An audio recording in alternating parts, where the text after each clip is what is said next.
Hey everybody, welcome to another episode of Vibes and Tea. Let's get into it because I have a lot of stuff that I want to talk about today. On my podcast and channel, I've realized that, I talk a lot about mental health, I talk a lot about self-growth, I talk about a lot of things that have to do with personal development. And there's been a thing that's been happening online and that's been trending, and I've been seeing it a lot on my For You page, and that is cancel culture with David Dobrik and the Vlog Squad. But I'm more specifically interested in cancel culture within itself. So with cancel culture, I have a love-hate relationship with it. I appreciate what it's doing, where it's calling out racism, it's calling out pedophilia, it's calling out SA, it's calling out the rape word, it's calling out literally everything that needs to be brought into light. And I do believe that there are people who do not deserve their platforms and it should be taken away from them, and that they should be held accountable for the things that they've done. But there's other things within cancel culture that I don't specifically agree with. And I know this might be a completely hot take. So I just think that cancel culture has gone a little too far. And I don't know whether it's the pandemic where everybody has just been sitting around. They have a lot more time to psychoanalyze and break down every single little thing about anything and find something to complain about it. We're getting to a point where I think it's really great that we are calling out this stuff and we are a lot more socially aware, and we're very much a woke generation. But I think that there's just some things that instead of canceling it and taking it off the platform completely, there's different ways to go about it. The only problem that I have with cancel culture is that it doesn't create a safe space for people to think that they can make mistakes. So it's automatically kind of placing this idea where you have to be right all the time. And I can't help to think that, are we canceling people because of the wrong that they did and we don't want to forgive them or give them the chance to apologize or to learn from their mistakes and take them off their platform completely? I don't know if you guys know about the whole situation with Shane Dawson and Jeffree Star and all of that, but those are people that I completely do think should be removed off their platform and should not given the, social clout that they have today. But there's other people that I do see that their old tweets have resurfaced back when they were discovered on Vine or back when they were starting their careers, and they've said stuff that might not be politically correct nowadays. But I think that people can learn from their mistakes, and there are people who do feel remorseful, and there's people who are growing, because we as human beings, we're not all saints and we all make mistakes. And I think that taking that away from people just creates this sort of fake agenda where we're all kind of made to be perfect when we're really not. Okay, if I were to ask you a question, and I actually got this from a video that I saw on Jubilee, and it was, this guy was like, I actually wrote down the quote. Give me a second. And also, sorry, I'm running out of breath and everything. This is another thing.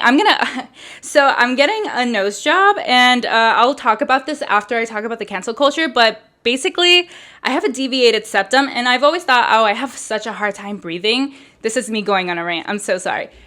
So I have a deviated septum, and so basically it's really hard for me to breathe out of my nose at the same time. So the doctors were like, oh yeah, we can fix that. So yeah, that's coming up, and I'll talk about that later. But if you see me out of breath, it's because of that. So sorry. Where's this quote? Okay. So somebody basically said on Jubilee that cancel culture is like if you get a cut on your arm, basically just cut the whole arm off. And that's not how it should be, right? Just because you're going to get a cut on your arm doesn't mean that you just automatically have to chop the whole thing off. What are you going to do? Grow a whole nother arm? No, people make mistakes and people are not all saints. And I think, yes, it's all on a spectrum. And I don't want to say stuff that, because I do think that it does come in handy for some specific things, but not not everything. Not like like Pepe Le Pew. I don't know if that's should be something that should be canceled. But I don't think people should be canceled for their tweets, especially if they were like 10 years ago. I mean, if I'm going to ask you guys, have you guys ever said anything that was morally like offensive, or you ever watched or laughed at something? Like, I know back in Vine, King Bash, he was very problematic in his days, but nobody's bringing that up. Anyways, yeah. So going back to cancel culture, so basically, cancel culture just makes it extremely difficult for anybody to make any sort of mistake or feel any type of remorse. It makes it hard for people to grow as human beings, and I think that it's important for people to do their homework.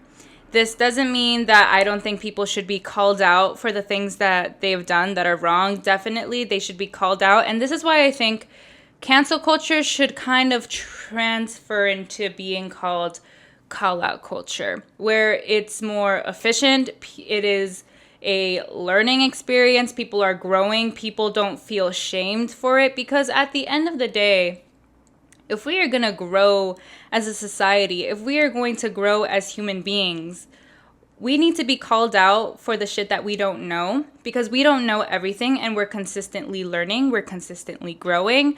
And I don't think we should be canceled and bullied and shunned off the internet. Do you know how I have seen people who have gotten canceled for things that they've said, and the comments that I will see on these people's videos are just so scary. I could imagine, like, it's in a way, it's a form of cyberbullying, and where people are telling others to kill themselves, and they're telling them that they shouldn't exist, and they're getting threats and everything. And I think that there is just so much more. There is a way more effective way to go about canceling someone. Like I said, we can call them out, we can educate them, we can inform them. But when it comes to canceling, a part of me just thinks that this generation probably just has a lot of pent-up emotions and anger, and we just need to let it out on something. And so we're consistently looking for the next thing to cancel. I heard this, I was actually reading this thing where they said Mr. Potato Head got canceled because he wasn't... I think he wasn't gender neutral, and it was he wasn't a gender neutral toy or whatever, and so they canceled Mr. Potato Head, and I don't know, like the same thing goes to like Pepe Le Pew, and then like the going back to old movies. And this is another thing. I'm not gonna support, for example, Kevin Spacey and his work, and I know that what he did was wrong, and I'm not going to support an artist further from that. But this is just where it just becomes really hard, because then if you don't support him, then you also don't support the other artists that were also involved in the project. It's like if one falls, the whole corporation also falls, and not only are we boycotting this one person, but we're also kind of being detrimental towards the other artists that were a part of the whole production that had nothing to do with Kevin Spacey himself, So all of that stuff is where I draw the line specifically. And there is some cases where, people are like, oh, do you separate the art from the artist? And in some cases, yes and no. It's a very blurred line, and cancel culture, in my opinion, is all over the place. I do think people should be given the space to learn and grow.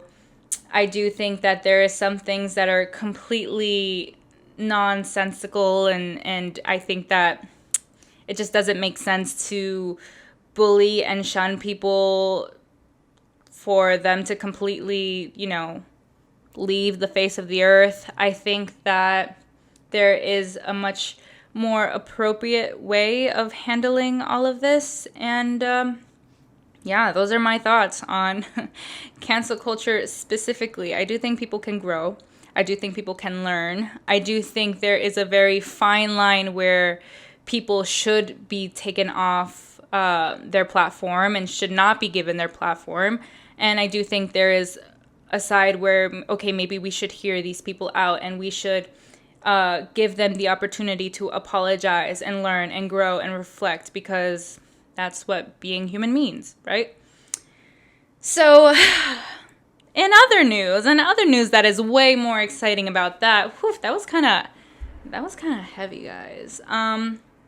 Back to the nose job thing. Okay, so this is completely random, but this happened to me earlier this week.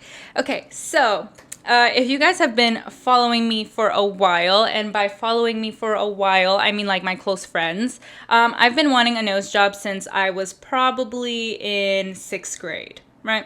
And I have always wanted one, not only because people have been commenting on my nose, but also I've just never really been comfortable with my nose, and it's always been something that I've been having trouble with breathing-wise. So it's always been hard for me to breathe comfortably through my nose, and I thought that was just me. And in light of the whole coronavirus pandemic, I've become super hyper aware of the way I've been breathing, and I know that one of the tell symptoms of having COVID is having difficulty breathing. So I've always been super hyper aware of my breathing, especially this year. And after I had COVID, I discovered that it was, oh my God, it's so much harder for me to breathe. Maybe I still have it. Oh my God, what's going on? But I kept testing negative. So I went to the doctors, and then the doctors were like, what's going on? I was like, I'm having a hard time breathing. And basically, they had me pull down my nose, and they checked out my nose and everything, and my septum or whatever. And they were like, you have a deviated septum. And I was like, what? What is that? And basically it's like when it's like crooked on the inside or whatever, and it makes it hard to breathe. Long story short, homegirl is getting a nose job, and I don't know when it's going to be exactly, but I would be lying if I said I wasn't excited about it. I am pretty excited about it. I don't know how I'm going to look. It's going to be new, defined. My nose isn't that bad. It's just a bump here, but anyways, I'm excited to be able to breathe again. So yeah, I will keep you guys updated on how all of that goes. And yeah, with that being said, thank you so much for listening to my podcast. You can listen to this podcast anywhere you listen to podcasts: Apple Podcasts, Spotify, our iHeartRadio, SoundCloud, literally anywhere. Leave 5 stars, comment, let me know what you think. I want to hear your opinions on cancel culture. I want to hear your opinions on basically anything. Let me know what you guys want to hear on the show. I'm open to any suggestions. Guys, I can't speak today. I just was hyping myself up about how good I'm talking, but I cannot speak today. Anyways, thank you so much for listening to this podcast, and I will be back next week with a whole new episode. Next week's podcast will have a guest. I will leave you guys wondering. I'll let you guys know later this week. But thank you so much, and I will see you guys all next